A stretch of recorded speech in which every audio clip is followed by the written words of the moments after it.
அமைச்சர் கீர்த்தனாவுடைய ஒரு காணொளி, அதை குறித்து நான் என்னுடைய முகநூலில் எழுதியிருந்தேன். பரவலாக படிக்கப்பட்டு பகிரப்பட்ட ஒரு பதிவாக இருந்தது. அந்த பதிவில் நான் குறிப்பிடக்கூடிய ஒரு விஷயத்தை குறித்து தான் இந்த ஒரு காணொலியிலும் பேசப் போகிறேன். மிகவும் வருத்தம் அளித்த, கடுமையாக ஒரு எரிச்சல் ஊட்டிய, மிகப்பெரிய அளவில் நம்முடைய இளைஞர்களுக்கும் மாணவர்களுக்கும் கடுமையான ஒரு நம்பிக்கை இழப்பை ஏற்படுத்தக்கூடிய ஒரு சம்பவம் என்றது அதை குறித்து நான் சொல்ல வேண்டும். இன்று நம்முடைய எதிர்காலமாக இருக்கக்கூடியவர்கள் நமது மாணவர்கள். ஒரு ஆசிரியராக எனக்கு மாணவர்கள் மீது மிகுந்த ஒரு பொறுப்புணர்வும் அன்பும் உண்டு. அதனாலேயே எனக்கு அந்த காணொலியை கண்டபோது மிகுந்த வருத்தம் ஏற்பட்டது. அதை குறித்து தான் நான் எழுதியிருந்தேன். அதை குறித்து தான் இப்போது உங்களிடம் பேசப் போகிறேன். அது என்ன விஷயம் என்றால், அவர் சிவகாசிக்கு செல்கிறார். அங்கு வேற ஏதோ ஒரு சந்திப்புக்காக செல்கிறார். செல்லும்போது அந்த ஒரு பள்ளிக்கும் சென்று, இந்த பள்ளி சிவகாசி அருகே உள்ள திருத்தங்கலில் அந்த பள்ளி இருக்கிறது. மிகச்சிறிய ஒரு அரசு பள்ளி. அங்கு சென்று அவர் ஒரு ஆய்வு செய்வதாக செல்கிறார். இவர் ஒரு இண்டஸ்ட்ரீஸ் மினிஸ்டர். இவர் இண்டஸ்ட்ரீஸ் பத்தி ஒரு தொழிற்சாலைகளை குறித்து அதிகமாக கவலைப்பட வேண்டிய ஒரு அமைச்சர். ஆனால் இவர் என்ன செய்யறாரு, கல்வி துறைக்குள்ள போறாரு. போயிட்டு அவர் ஆய்வு செய்கிறார். ஆய்வு செய்யும் போது ஒரு பள்ளிக்குள் சென்று ஒரு முன்முடிவுடன் அவர் அந்த பள்ளிக்குள், அந்த குறிப்பிட்ட வகுப்புக்குள் செல்லுகிறார். இளம் மாணவர்களுக்கு கூடிய வகுப்பு. அங்கு சென்று அவர் என்ன செய்கிறார் என்றால், ஒவ்வொரு மாணவராக எழுப்பி கேள்வி கேட்கிறார். அது ஒரு பாட புத்தகத்தை திறந்து வைத்து ஒன்றாக கேள்வி கேட்கிறார். இதனுடைய பொருள் என்ன? அதுவும் ஆங்கில பாட புத்தகம் நினைக்கிறேன். பின்னால் ஆசிரியர் நிற்கிறார். பின்னாடி இன்னும் நிறைய ஆசிரியர்கள் கைகட்டி பார்த்து கொண்டு இருக்கிறார்கள். இவர் ஒரு வார்த்தையாக கேள்வி கேட்க அங்க இருக்கக்கூடிய மாணவர்கள் பதில் சொல்லுகிறார்கள். அவருக்கு அங்க அது ஒரு மிகப்பெரிய அதிர்ச்சி அளிக்கிறது. அவர் அங்க செல்வது எதற்காக என்றால், இந்த மாணவர்களுக்கு ஒன்றுமே தெரியாது, இவர்களுக்கு படிப்பும் வாசிப்பும் கிடையாது, இவர்களுக்கு சொந்தமாக பேச தெரியாது, புரிந்து கொள்ள தெரியாது என்கிற ஒரு நம்பிக்கையுடன் அவர் அங்கு செல்கிறார். சென்று விட்டு அவர் அங்க பார்க்கும்போது அவருக்கு என்ன ஒரு அதிர்ச்சியாக இருக்கிறது என்றால், அந்த மாணவர்கள் பதில் சொல்லுகிறார்கள். உடனே அவர் என்ன பண்றாருன்னா, இன்னொரு கேள்வி கேட்கிறார். அந்த கேள்வி அந்த பாடத்தின் இறுதியில் இருக்கக்கூடிய கேள்விகள் கூட அல்ல. அந்த அந்த பாடத்திலிருந்து ஒரு சொல்லை எடுத்து அதனுடைய பதில் என்ன, அதனுடைய பொருள் என்ன, டெண்டர்னஸ் அப்படிங்கிற வார்த்தை. எத்தனை பேருக்கு அந்த வார்த்தை தெரியும்? நல்ல வார்த்தை தான். ஆனா அந்த வார்த்தையை அவர் கேட்கிறார். கேட்டு கொஞ்ச நேரத்தில் அந்த மாணவர்கள் பதில் சொல்றாங்க. தட் மீன்ஸ் அந்த மாணவர்கள் அந்த பாடத்தை நன்றாக படித்திருக்கிறாங்க. நான் கேட்கிறேன், எத்தனை பள்ளிகள்ல நீங்க போயிட்டு நடத்தப்பட்ட பாடத்தை ஒரு சொல்லை எடுத்து கேட்டா அங்க இருக்கிற மாணவர்கள் பதில் சொல்லுவாங்க? மிக சில பள்ளிகள் தான் அங்க செய்வாங்க. பெரும்பாலான மாணவர்கள் அந்த அளவுக்கு தனியாக சுயமாக எல்லா சொற்களையும் தாமே படித்து புரிந்து கொள்ளக்கூடிய நிலைமையில் இருக்க மாட்டார்கள். பெரும்பாலான மாணவர்கள் ஆசிரியர் சொல்லக்கூடிய அந்த பாடத்தின் சுருக்கத்தை மட்டும் தெரிந்து கொள்வார்கள். ஆனா அந்த மாணவர்களுக்கு அதுவும் தெரிஞ்சிருக்கு. இப்போ இந்த இந்த அமைச்சர் ஒரு குறிப்பிட்ட முடிவோட போறார் இல்லையா? நம்ம அந்த மாணவர்களை மட்டம் தட்டி அவர்களுடைய கல்வி நிலை சரியில்லை என்று தான் கண்டுபிடித்ததாக அவர் சொல்ல வேண்டும் அல்லவா? அந்த ஒரு முன்முடிவோடு தான் அவங்க போறாங்க. அந்த முன்னெண்ணத்துடன் அங்கு செல்லக்கூடிய அமைச்சர் அடுத்து என்ன செய்வது என்று தெரியாமல் அந்த மாணவர்களை எழுப்பி அவர்களிடம் உங்களுக்கு ஸ்போக்கன் இங்கிலீஷ், பேச்சு ஆங்கிலத்தில் உங்களுக்கு பயிற்சி இருக்கிறதா அப்படின்னு கேட்கிறாரு. கேட்டுட்டு what is your name, what is your father அப்படின்னு கேள்வியாக அவர் கேட்கிறாங்க. ரொம்ப சுவாரஸ்யமா இருக்கு. அவங்க ஆரம்பத்தில் கேள்வி கேட்கும்போது அவங்க அந்த வாட் இஸ் யுவர் நேம் எல்லாம் அவர் சொல்ல தெரியுது. ஆனா வாட் இஸ் யுவர் ஃபாதர் அப்படின்னு கேட்கும்போது அந்த குழந்தைங்க கொஞ்சம் அப்படி தேய்ச்சி போய் நிற்கிறாங்க. குறிப்பாக அவர்கள் அந்த அந்த அந்த ஒரு விசாரணையை முழுக்க முழுக்க பதிவு செய்கிறார்கள். 2-3 கேமரா வச்சுக்கிட்டு முழுக்க முழுக்க க்ளோஸ் அப் போறாங்க, மிட் ஷாட் போறாங்க, முன்ன போறாங்க, பின்ன போறாங்க, பயங்கரமா ரெக்கார்ட் பண்றாங்க. அப்போ அந்த மாணவர்களுக்கு இயல்பாகவே ஒரு பதட்டம் இருக்கும் இல்லையா? லைட் யூஸ் பண்றாங்க, ஸோ லைட் சோர்ஸ் இருக்கு, அப்புறம் கேமரா இருக்கு. அப்போ பசங்களுக்கு பயம் இருக்கும் இல்லையா? அந்த பயத்தில் நமக்கே பேச வராது. ஒரு கேமரா முன்னாடி நின்று பேசினா பெரும்பாலான நாட்களுக்கு ஒரு திகைப்பா இருக்கும். அவங்களுக்கு கண்டிப்பா பேச்சு குளரும். ஆனா அந்த குழந்தைங்க அப்பவும் தெளிவா பேசுறாங்க. இவங்க இதை பண்ணும்போது அவங்க கொஞ்சம் பயப்படுறாங்க. இப்போ அவங்க உடனே திரும்பி அந்த ஆசிரியர்கிட்ட சொல்றாங்க, பாத்தீங்களா இந்த பிள்ளைங்களுக்கு எதுவுமே பேச தெரியல, அந்த பசங்க மக்கப் பண்றாங்க, சொல்லக்கூடிய விஷயங்கள் மக்கப் பண்றாங்க, அவங்களுக்கு மனப்பாடம் பண்ணி தான் பேச முடியுது, சுயமா பேச தெரியல, நீங்க அவங்களுடைய பேச்சு ஆங்கிலத்தில் கவனம் செலுத்த வேண்டும் அப்படின்னு அவங்க சொல்றாங்க. சொன்னோன்னு அந்த ஆசிரியர் சொல்றாங்க, இல்லைங்க அவங்க நல்லா பேசுவாங்க அப்படின்னு சொல்லிட்டு போய் உற்சாகப்படுத்துறாங்க. அந்த பசங்களை நல்லா பேசுங்க, தைரியமா பேசுங்க, நாங்க இருக்கோம்ல அப்படின்னு சொல்லிட்டு what is your father's profession அப்படின்னு கேட்குறாங்க. அந்த குழந்தை சொல்லுது. முன்னாடி குழந்தைங்களும் பதில் சொல்றாங்க. இப்போ இது அந்த தொடர்ச்சியாக 2 முயற்சிகள் கீர்த்தனா செய்யறாங்க. எப்படியும் அந்த குழந்தைங்களுக்கு ஒன்றும் தெரியலன்னு காமிக்கணும் அப்படின்னு. ஆனால் அந்த குழந்தைங்க இவங்க நோஸ் கட் பண்ணிக்கிட்டே இருக்காங்க. இவங்களுக்கு என்ன பண்ணணும்னு தெரியல. இப்போ அவங்க என்ன செய்யறாங்கன்னா, இதெல்லாம் பத்தாது, இந்த பசங்களுக்கு தான் தெரியுது, நீங்க வேணும்னே படிக்கக்கூடிய பசங்க முன்னாடி உட்கார வச்சிருக்கீங்க, பின்னாடி இருக்கக்கூடிய பசங்களுக்கு ஒண்ணுமே தெரியாதுங்க, அவங்களுக்கு ஒண்ணுமே தெரியாது, அவங்க சுத்தமா மக்கா இருக்காங்க அப்படின்னு இவங்களே சொல்றாங்க. நாங்க நான் படிக்கும்போதே அப்படிதான், பின்னாடி தான் இருக்கக்கூடிய மாணவர்கள் ஒண்ணுமே தெரியும். அப்படின்னா நீங்க பின்னாடி இருக்கிற மாணவர்களோட தானே கேள்வி கேட்கணும். ரெண்டாவது பின்னாடி இருக்க மாணவர்களுக்கு தெரியாது, இவங்களுக்கு எப்படிங்க தெரியும்? இதெல்லாம் ஒரு முட்டாள்தனம். ஆதி காலத்துல மக்கள் அப்படி நம்பிட்டு இருந்தாங்க.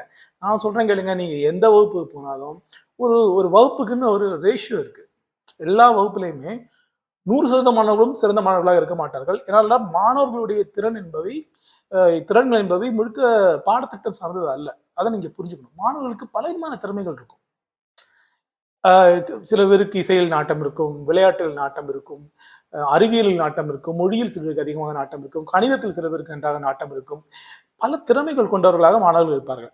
இப்படி பலவிதமான திறமை கொண்ட மாணவர்களை நம்ம வந்து ஒரு பாடத்தை வச்சு முடிவு பண்ண முடியாது. ஒண்ணு. ரெண்டாவது, வெறுமனே அவங்களுடைய படிப்பு, அவங்களுடைய தேர்வில் வாங்கக்கூடிய மதிப்பெண்ணை வைத்தும் கூட நம்ம அவங்களை முடிவு பண்ண முடியாது. ஏன்னா அவங்களுக்கு வெளிப்படாத பல திறமைகள் அவங்கள்ட்ட எப்பவுமே இருந்துக்கிட்டு இருக்கும். ஆனால் மாணவர்கள் கலவையா இருப்பாங்க எல்லா வகுப்புலையுமே. நீங்க வெறுமனே அவங்களுடைய பாட அறிவை மட்டுமே எடுத்துக்கொண்டோம் என்றாலும் கூட ஒரு வகுப்புல எப்பவுமே ஒரு 30, 40, 30 இதுதான் வந்து ஆக்சுவல் ரேஷியோ. எப்படின்னா 30% மக்கள் வந்து அந்த 30% மாணவர்கள் நன்றாக படிக்கக்கூடியவர்களா இருப்பார்கள். அந்த 30%ல 5 வந்து ரொம்ப டாப்பா இருப்பாங்க. இல்லைன்னா 10% வந்து ரொம்ப டாப்பா இருப்பாங்க. அப்புறம் வந்து இவங்கள்ட்ட என்ன இருக்கும் அப்படின்னா ஒரு 30லேருந்து ஒரு 40% மாணவர்களுக்கு வந்து ஒரு சுமாரான படிக்கும் திறமை இருக்கும். அப்புறம் இன்னும் 20லேருந்து 30% மாணவர்கள், இது நான் வந்து ரஃபா சொல்றேன், கொஞ்சம் சுமாரா படிக்க, ரொம்ப சுமாருக்கும் கீழே இருப்பாங்க. இதுதான் எல்லா வகுப்பிலும் இருக்கக்கூடிய ஒரு ரேஷியோ. இது வந்து தமிழ்நாட்டில் மட்டுமே இல்லை, உலகம் முழுக்க இதுதான் கதை. இப்படிதான் இருக்க முடியும். இதுல என்ன நம்ம கவனிக்கணும் அப்படின்னா, இந்த கொஞ்சம் படிப்புல ஆர்வம் குறைவா இருக்கக்கூடிய மாணவர்களுக்கு வேறு விதமான திறமைகள் இருக்கும். அவங்களுக்கு சில காரணங்களால் அவர்களால் படிப்பில் பெரிய அளவில் முன்னேற்றம் காண முடியாது. அவர்களுக்கு உதவ வேண்டிய ஒரு கட்டாயம் எல்லா ஆசிரியர்களுக்கும் இருக்கிறது. இதுதான் வந்து அவங்க வந்து ஒரு ஒரு ஒரு மாறுபட்ட ஒரு கல்வி போதிக்கக்கூடிய பாங்கு என்று சொல்கிறார்கள். அதாவது மாறுபட்ட திறமை கொண்ட மாணவர்களை பல விதமான ஒரு உத்திகள் மூலமாக நாம் அவர்களை கடை தேற்றுவது. இதுதான் கல்வியறில் முக்கியமான ஒரு உத்தியாக கருதப்படுகிறது. எந்த உலகத்திலுமே எந்த ஒரு பள்ளிக்கூடத்திலுமே எல்லா மாணவர்களும் சிறப்பானவர்களா இருக்க மாட்டாங்க. அதுக்கான அவசியம் கிடையாது. அப்படி இருந்தால் ஆசிரியருடைய தேவையுமே இல்லாம இருக்கும். ஸோ இதுதான் வந்து யதார்த்தம். இது வந்து அவங்களுக்கு தெரிய மாட்டேங்குது. அவங்களே வந்து முடிவு பண்றாங்க, பின்னாடி இருக்கக்கூடியவங்களுக்குலாம் படிக்க தெரியாது அப்படின்னு சொல்றாங்க. யோசிச்சு பாருங்க, இந்த மாணவர்கள் இப்படி பண்றத அவங்க அவங்களுடைய சொந்த முயற்சியில் ரொம்ப சிறப்பாக அவங்க செயல்படுறாங்க. நல்லா நம்ம பேசணும், அப்பதான் அமைச்சர் முன்னாடி நம்முடைய பள்ளிக்கு நல்ல பேர் கிடைக்குங்கிற ஒரு அழுத்தம் அவங்க மேல இருக்கும். அதனால அவங்க வந்து எழுந்துன்னு நல்ல பதில் சொல்றாங்க. இப்படிப்பட்ட மாணவர்களை இவங்க அவமானப்படுத்தணுங்கிற ஒரு முடிவோட உள்ள போறாங்க. எதுக்குன்னா அவங்க மனசுக்குள்ளாடி ஒரு எண்ணம் இருக்கு. அரசு பள்ளிகளில் இருக்கக்கூடியவர்களுக்கு போதுமான அளவுக்கு கல்வி கிடையாதுங்கிற ஒரு எண்ணம் அவர்களுக்கு இருப்பதனால அவங்க அதை செய்யறாங்க. அது பிறகு அவங்க போயிட்டு கம்ப்யூட்டர் லேப்ல போயிட்டு அது சரியில்லை அப்படிங்கிறாங்க, குறை கண்டுபிடிக்கிறதுக்காக போறாங்க.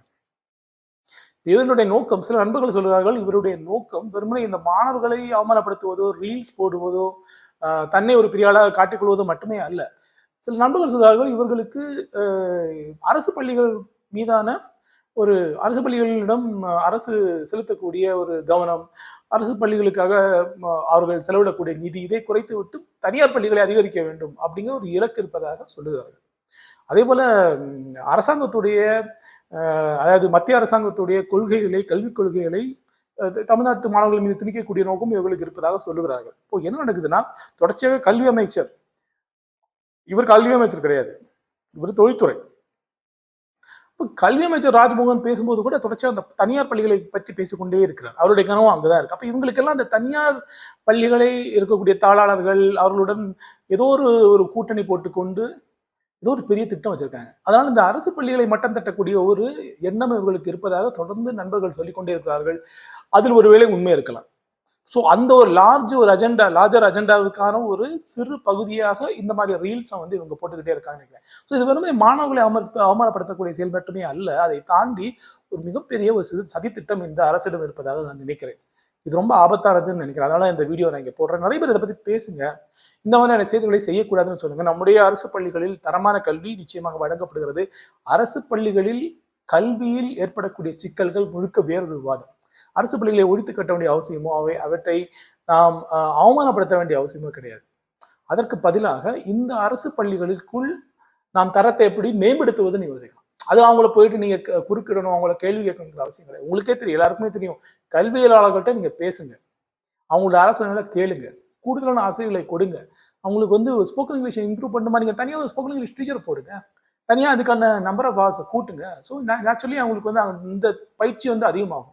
இதுக்கான முறைமை தான் எல்லா பள்ளிகளையும் செய்றாங்க. தனியார் பள்ளிகள் எடுத்துக்கோங்க, அங்க அப்படிதான் செய்றாங்க. அரசு பள்ளியில செய்ய முடியும். அரசு பள்ளியில் உங்களுக்கு இன்னும் அவர்களுடைய திறனை மேம்படுத்த வேண்டும் என்றால் வேற சில விஷயங்களையும் அங்க செய்யணும். அதற்கான கட்டமைப்புகளை நீங்கள் அதிகரிக்க வேண்டும். நல்ல ஆசிரியர்களை அதிகமாக நீங்கள் எடுக்க வேண்டும். இதெல்லாம் நீங்க செஞ்சீங்கனாலே மிகப்பெரிய அளவில் முன்னேற்றம் நம்முடைய அரசு பள்ளிகளில் வரும். இப்போதே அவர்கள் ரொம்ப மோசமாலாம் இல்ல. நல்ல பள்ளிகள் தான். இன்னும் அவங்களை மேம்படுத்த முடியும். அதுக்கு அரசு முயற்சி பண்ணணும். தனியாரிடம் ஒரேடியாக அரசு பள்ளிகளை கைகழுவி விடுவதற்கான இந்த ஒரு முயற்சி என்பது தொடர்ந்து இருந்து கொண்டே இருக்கிறது. நான் திரும்ப சொல்றேன், புதிய கல்விக் கொள்கை என்ற ஒன்று வந்தபோது அதை கடுமையாக எதிர்த்தவர்களில் நானும் ஒருவன். நான் அப்போது அதை பத்தி ஒரு புத்தகமே எழுதினேன். அதில் நான் இந்த விஷயத்தை சொல்லியிருந்தேன். மெல்ல மெல்ல அவர்களுக்கு ஒரு திட்டம் இருந்தது ஆர்எஸ்எஸ்க்கு. இந்த தனியார் பள்ளிகளுக்கான சில பயிற்சிகளுக்கு அரசு பள்ளிகளை பயன்படுத்துவது, தனியார் நிறுவனங்களுக்கான சில பயிற்சிகளுக்காக அரசு பள்ளிகளை பயன்படுத்துவது, இரண்டுமே இணைப்பது.